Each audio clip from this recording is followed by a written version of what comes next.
इस वक्त 2 महीने गुजर चुके थे और ये ख़बरें आ रही थी, मुख्तलिफ़ मीडिया चैनल्स ये ख़बरें बता रहे थे कि आज मरने वाले नौमौलूद बच्चों की तादाद 20 हो गई, 25 हो गई, 30 हो गई। और मैंने कल एक टीवी चैनल, बड़े इंग्लिश अखबार का चैनल है, उसका वॉलपेपर शेयर किया जिसने बताया कि मरने वाले बच्चों की तादाद 60 से ऊपर निकल चुकी है। बात ये, जब मैंने वहाँ रब्ता किया अस्पतालों में, और ये दोनों, ये सुन्नी शिया दोनों की मैं बता रहा हूँ आपको, जो बच्चे मर रहे हैं वहाँ पे ऑक्सीजन नहीं है, वहाँ पेट्रोल नहीं है, वहाँ पे अद्वियात नहीं है, वहाँ चीनी नहीं है, वहाँ नमक नहीं है, वहाँ पेट्रोल नहीं है, वहाँ ऑक्सीजन सिलेंडरों में नहीं है, वहाँ ऑपरेशन के लिए सर्जिकल आलात नहीं है। वो सर्जिकल चाकू छुरी का गर्म करके अगर इस्तेमाल करते हैं तो एड्स और दीगर बीमारियाँ फैलने का खदशा है।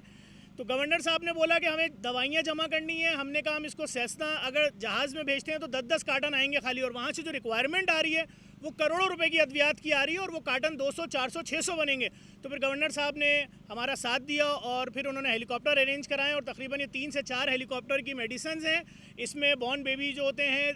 पैदा होने से लेकर 2 साल के बच्चों का दूध है, इसमें सर्जिकल सामान है सारा, और सारी मल्टीनेशनल कंपनियों की दवाइयाँ हैं। और जो गवर्नर साहब का ताकतवर पाकिस्तान का राशन है वो भी पीछे से पहुँच रहा है, वो भी बहुत बड़ी तादाद में, चूँकि रास्ते बंद हैं। और इसमें जितने भी गांव हैं, उसमें सुन्नी शिया जितने गांव हैं, अगर कोई शख्स ये समझ रहा है कि किसी एक फ़िरक़े का, किसी एक मसलक का कोई जानी नुकसान हो रहा है, नहीं, इसमें पाकिस्तानियों का जानी नुकसान हो रहा है। इसमें बराबरी की बुनियाद पे अहले सुन्नत और अहले तशी के बच्चे, बीमार, बूढ़े मर रहे हैं। जिस तरह मैंने साहब ने बोला कि लोग अब दूध और गोश्त के लिए गलियों गलियों फिर रहे हैं, ये सच है।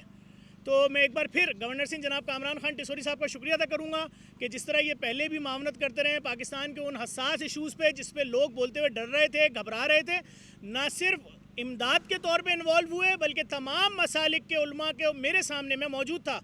मुफ्ती रहीम साहब के पास जिस तरह गए, शहनशाह नकवी साहब के पास जिस तरह गए,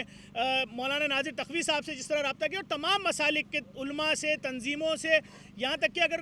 कोई बहुत ज़्यादा भी इंतहा पसंद था तो उससे भी रब्ता किया कि मुल्क में अमन व अमान के लिए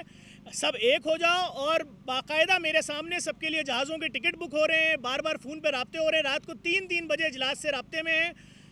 दुआ है मेरी कि अल्लाह ताला जल्द अज जल्द इस मुश्किल को आसान करे, और ये जो अमवात हो रही हैं दवाई ना होने की वजह से, भूख की वजह से, ये मसला पाकिस्तान ना देखे। एक दफ़ा फिर गवर्नर सिंह जनाब कामरान खान टिसोरी साहब का शुक्रिया अदा करूँगा। हमारे लिए नामुमकिन था, हम वो NGO हैं जिसने सैलाब में 35 लाख बोरे राशन, जिसने कोविड में 27 लाख बोरे राशन बांटा पाकिस्तान के कोने कोने तक, लेकिन हम यहाँ पर एक दवाई की बोतल, एक टैबलेट का पत्ता भी नहीं पहुँचा सकते, क्योंकि कोई भी उस सड़क से नहीं गुजर सकता। आज सुबह से 2 नौजवानों के ज़िबा होने की वीडियो चल रही है, खौफ फैला हुआ है पाकिस्तान में कि वो गलती से उस रूट पर आ गए थे। मुझे नहीं मालूम सच है झूठ है, लेकिन पूरा सोशल मीडिया भरा हुआ है कि किस तरह उन दोनों बच्चों के गले काट के अलग किए जा रहे हैं और उनको उछाला जा रहा है और खेला जा रहा है। कल की वीडियोज़ बोल के वो चल रही है, भरा हुआ है सोशल मीडिया।